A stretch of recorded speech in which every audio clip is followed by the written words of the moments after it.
Muy buenas equipo, bienvenidos al podcast de audio temario de Navarro Bomber, el podcast donde podrás escuchar los principales manuales de referencia en las oposiciones a bombero y de esa forma seguir estudiando mientras te desplazas en coche, en metro, en autobús o realizas tareas en casa. Recordad que tenéis a vuestra disposición todo el contenido de nuestra Academia de Bomberos online en nuestra página web www.navarrobomber.academy, donde encontraréis cientos de clases de todo el temario, generador de test con decenas de miles de preguntas, centenares de exámenes con clases de explicación y corrección, preparación física, nutrición personalizada, cursos de técnicas de estudio, Anki y absolutamente todo lo que necesitas para superar con éxito las oposiciones a bombero. Sin más, os dejo con el audio tema de hoy y espero que os sea de ayuda. Manual del IVASPE, tema 1. Principios de la lucha contra incendios. Punto 6. Extinción de incendios. En los capítulos previos hemos definido los conceptos y principios mediante los que se desarrollan los incendios. En el presente capítulo vamos a tratar el aspecto de la extinción de incendios. Para ello analizaremos cuáles son los mecanismos de extinción más habituales, los agentes extintores que disponemos y cómo podemos conjugar todos estos factores de forma que sean lo más eficaces posible. Apartado 6.1. Mecanismos de extinción. Con frecuencia se suele recurrir al triángulo del fuego o al tetraedro del fuego para representar los elementos necesarios para que se produzca un incendio. El triángulo del fuego nos muestra tres de estos elementos: combustible, comburente y energía de activación. El tetraedro del fuego añade como cuarto elemento la reacción en cadena. Mediante el triángulo del fuego solo se consigue ofrecer una idea acerca de los elementos que deben concurrir para que se produzca una combustión. Sin embargo, no ofrece información alguna acerca de los mecanismos que hacen que el incendio se desarrolle o se extinga. Tradicionalmente se suele decir, haciendo alusión a estas figuras geométricas, que para extinguir un incendio tan solo es necesario eliminar uno de estos elementos: combustible, comburente, energía de activación o bien detener la reacción en cadena.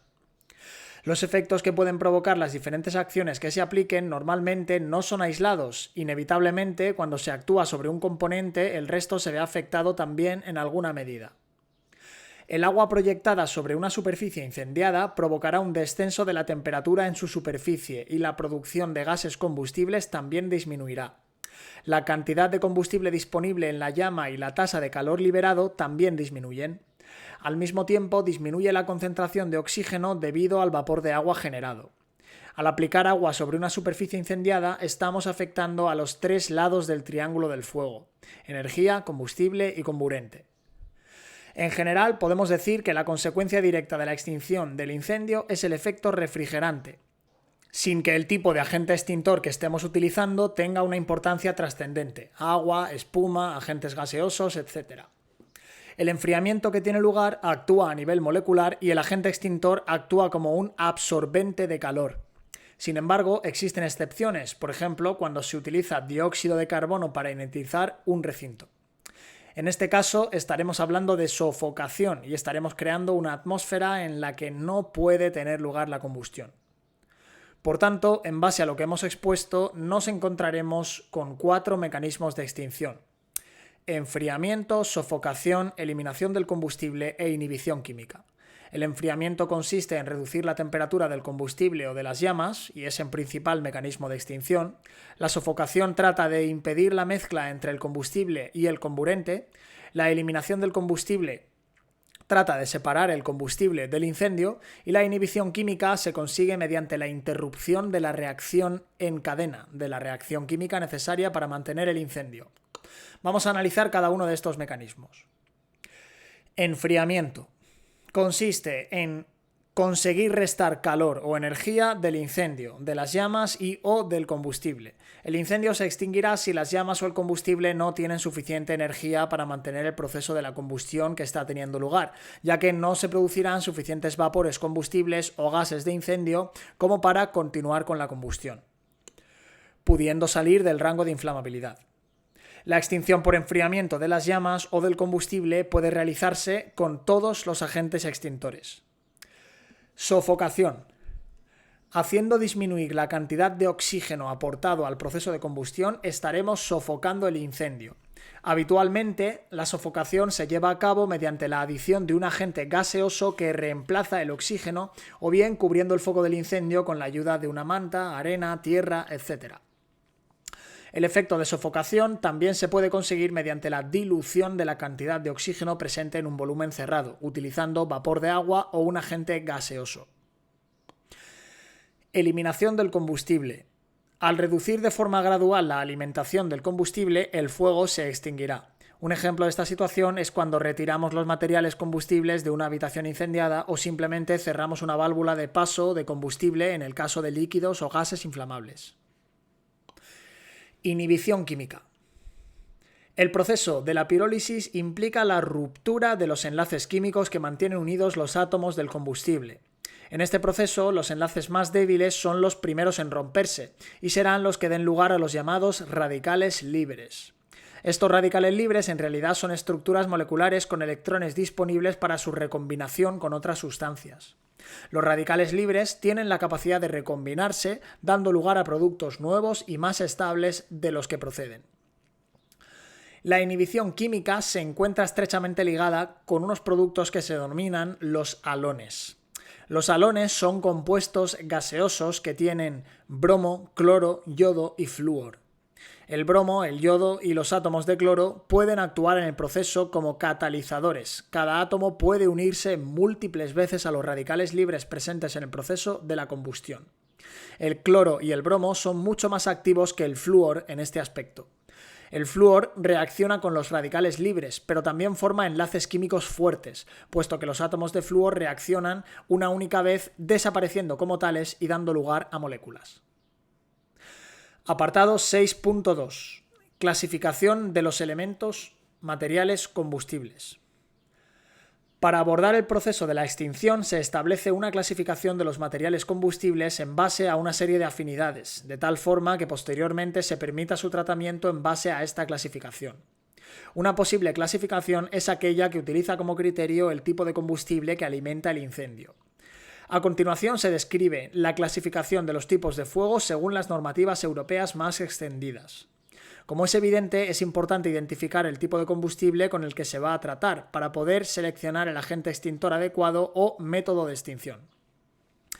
Fuegos tipo A son aquellos en que los materiales combustibles son sólidos, tales como papel, ropa, madera, goma y la mayoría de plásticos. Fuegos tipo B. Se trata de incendios donde los combustibles son líquidos, como líquidos inflamables, como el aceite y la gasolina, o combustibles como el queroseno. Estos combustibles arden solamente en la superficie del charco que generan, puesto que el oxígeno no puede penetrar en el interior del fluido. Cuando se inflaman, solo arden los vapores que se desprenden de la superficie del líquido.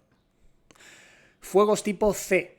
Son aquellos en los que participan gases inflamables. Estos combustibles, en algunos casos, arden de forma explosiva, incluso produciendo detonaciones. Fuegos tipo D.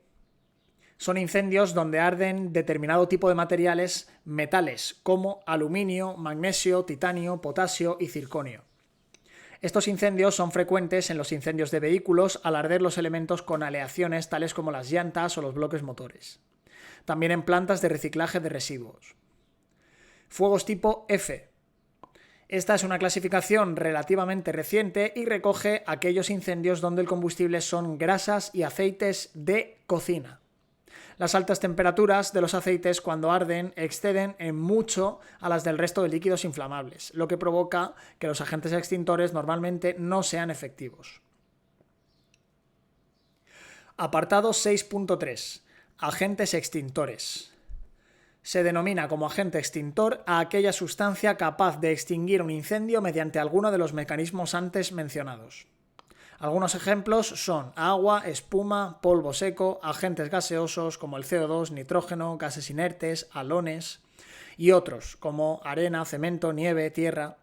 Los más comunes son el agua, la espuma y el polvo seco. Agua. El agua es el agente extintor más común y más barato. Es un agente extintor no tóxico, aunque conduce la electricidad. se necesita una cantidad de energía importante para evaporar el agua. Para elevar la temperatura de 1 litro de agua líquida en 1 grado centígrado necesitamos 4,2 kilojulios. Pero si finalmente se consigue evaporar el agua, se necesitan 2,2 megajulios para evaporar 1 litro de agua. El agua es un medio ideal de extinción, ya que ésta se encuentra disponible en abundancia y cuando se aplica un incendio incide sobre todos los lados del triángulo del fuego. Es decir, reduce la concentración de combustible, reduce el calor y reduce la concentración de oxígeno. Cuando el agua se transforma en vapor, expande su volumen a razón de 1700 veces. Es decir, que 1 litro de agua se transforma en 1700 litros de vapor de agua a la temperatura de 100 grados centígrados. Si la temperatura aumenta hasta los 450 grados centígrados, el vapor duplicará su expansión, es decir, 3500 veces. El volumen del vapor depende de la temperatura. En el proceso de transformación del agua líquida en agua de vapor, se puede llegar a absorber el 80% de la energía de un incendio. Uno de los riesgos asociados a la aplicación de agua a un incendio durante las labores de extinción es precisamente la expansión del vapor de agua.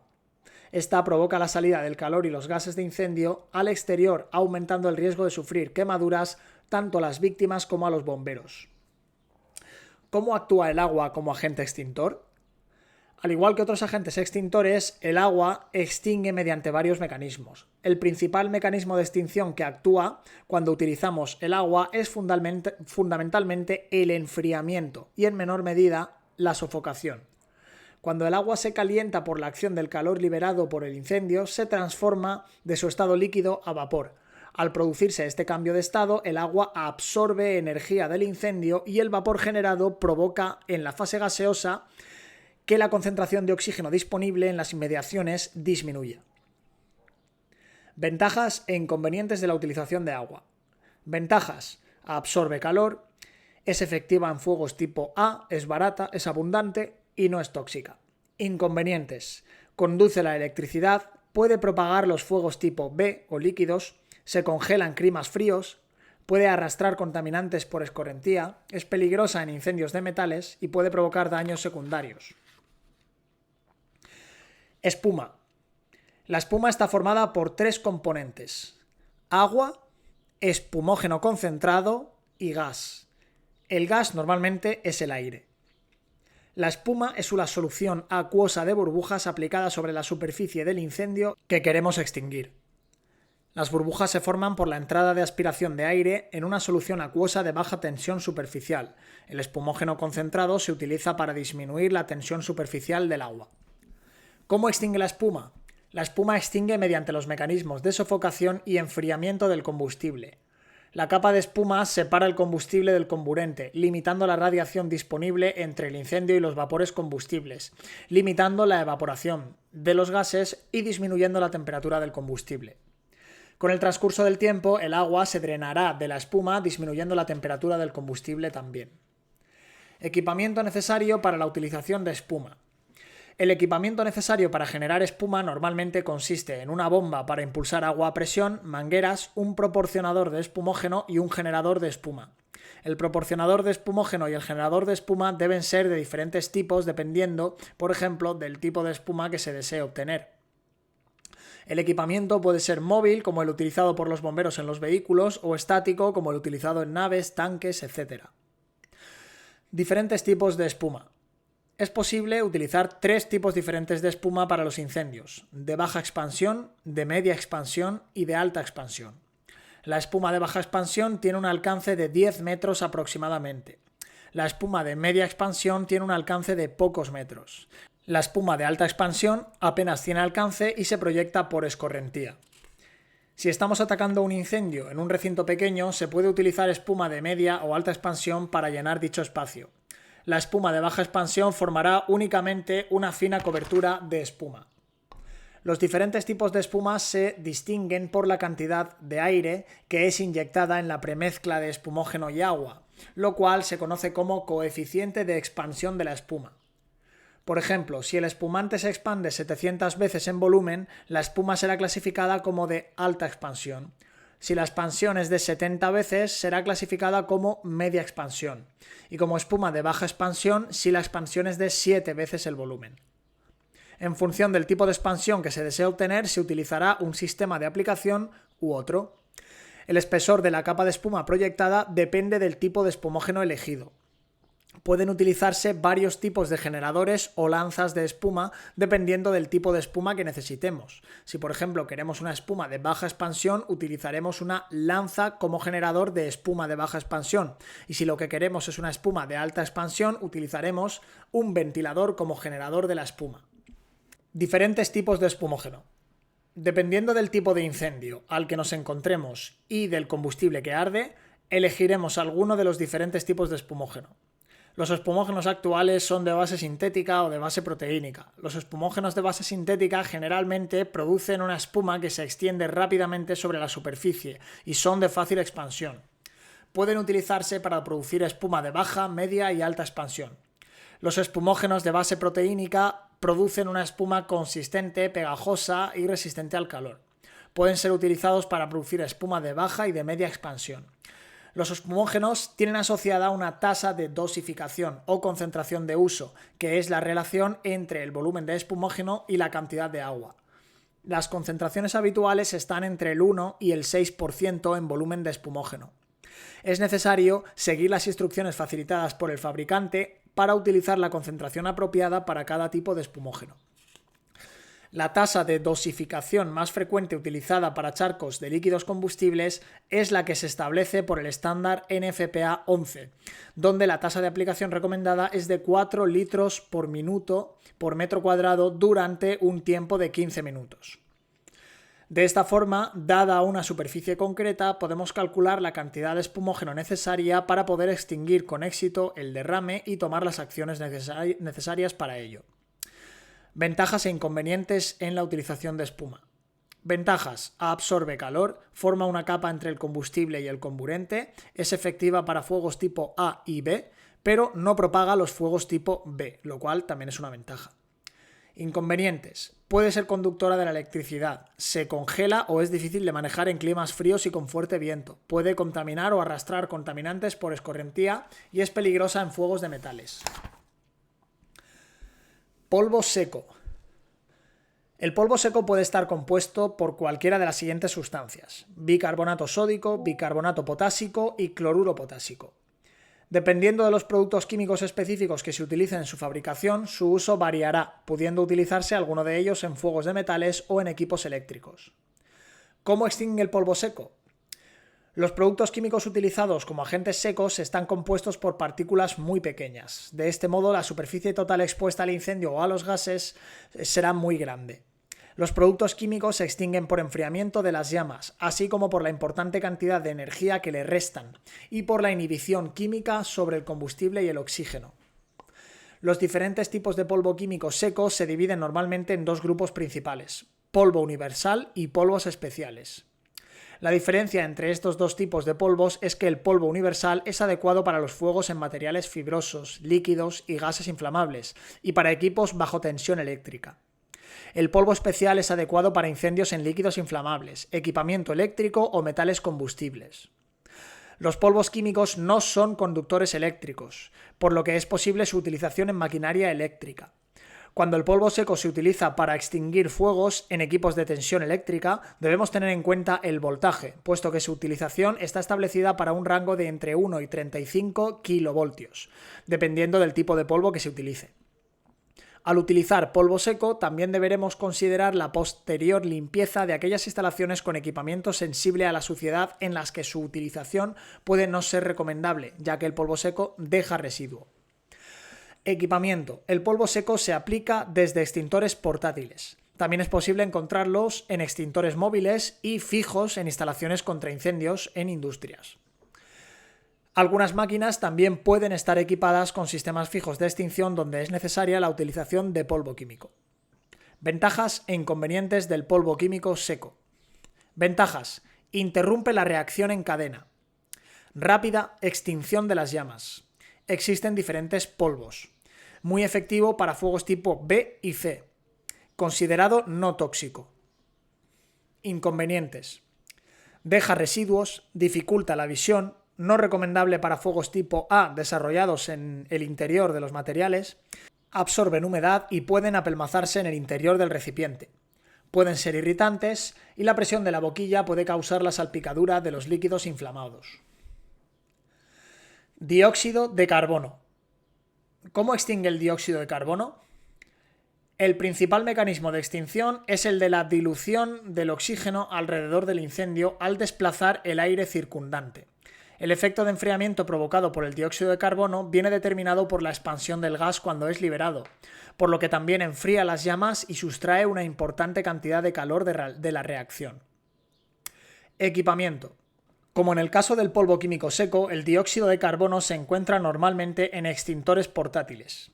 También es posible encontrarlo en sistemas automáticos de extinción, por ejemplo en grandes naves de pintura, centros de servidores informáticos o salas de almacenamiento de líquidos inflamables, equipados con sistemas de rociadores.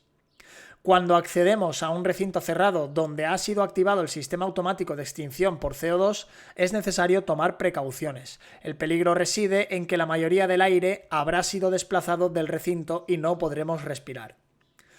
Ventajas e inconvenientes en la utilización del dióxido de carbono.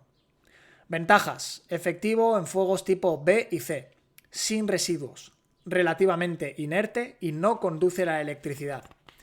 Inconvenientes: requiere una concentración por volumen generalmente superior al 35% para los sistemas de inundación total. Provoca la asfixia en las personas con concentraciones superiores al 4% en volumen. No es buen agente para sofocar fuegos en el interior de materiales. Tiene un efecto refrigerante o congelación en algunos componentes electrónicos.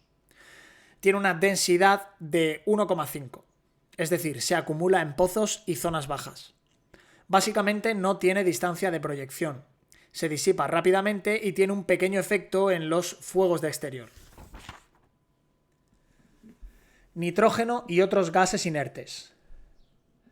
Junto al dióxido de carbono es posible la utilización de otros gases extintores como el nitrógeno. Se utilizan principalmente tanto en instalaciones industriales como en instalaciones transformadoras, centros de ordenadores, etc., donde se encontrarán como sistemas de extinción automáticos. ¿Cómo extingue el nitrógeno y los gases inertes? Como el dióxido de carbono, extinguen el incendio por enfriamiento y sofocación. Es conveniente estar alerta cuando entremos en un recinto donde ha sido activado el sistema automático de extinción por agentes gaseosos, puesto que la mayor parte del aire del recinto ha sido desplazado y no podremos respirar. También hay que tener en cuenta que los gases tienen una densidad de vapor mayor que el aire, puesto que se acumulan en los pozos y zonas bajas. Halones y sustitutivos de los halones. Halones. Los agentes extintores a base de halones son conocidos como los mejores agentes extintores. El más común y eficaz de los halones es el halón 1301, el cual abrió una nueva era en la extinción de incendios cuando fue desarrollado. Es un excelente agente extintor gaseoso, el cual todavía se encuentra disponible en algunas instalaciones militares y en aeronaves. Sin embargo, cuando se comprobó que los derivados halogenados contribuían en la destrucción de la capa de ozono, supuso el comienzo de su progresiva retirada. Sustitutivos de los halones. Ciertos análisis han identificado varios candidatos como sustitutos de los halones. Algunos de los agentes sustitutivos en diferentes países son todavía halocarbonados, con similares efectos de extinción que los halones, pero con un potencial de destrucción de la capa de ozono mucho menor. Ventajas e inconvenientes de la utilización de halocarbonados. Ventajas: inhibición de la reacción química. Efectivo en fuegos tipo A, B y C. No extremadamente tóxico en concentraciones inferiores al 10% en volumen. Utilización general en concentraciones inferiores al 7% en volumen. Sin residuo. No conducen la electricidad. Inconvenientes. Algunos son tóxicos en concentraciones superiores al 10% en volumen, con efectos cardíacos y anestésicos. Desconocimiento de los efectos secundarios y exposición crónica. Generan productos tóxicos en su descomposición. Densidad de vapor alta. Se acumulan en pozos y zonas bajas. Producción controlada por el Protocolo de Montreal debido a la destrucción de la capa de ozono. Otros agentes gaseosos. Además de los agentes gaseosos mencionados, existen otros, por ejemplo, la mezcla de argón y nitrógeno. Otro ejemplo de sustituto de los halones es la mezcla de nitrógeno, argón y dióxido de carbono. Los mecanismos de extinción de estos agentes son el enfriamiento y la sofocación.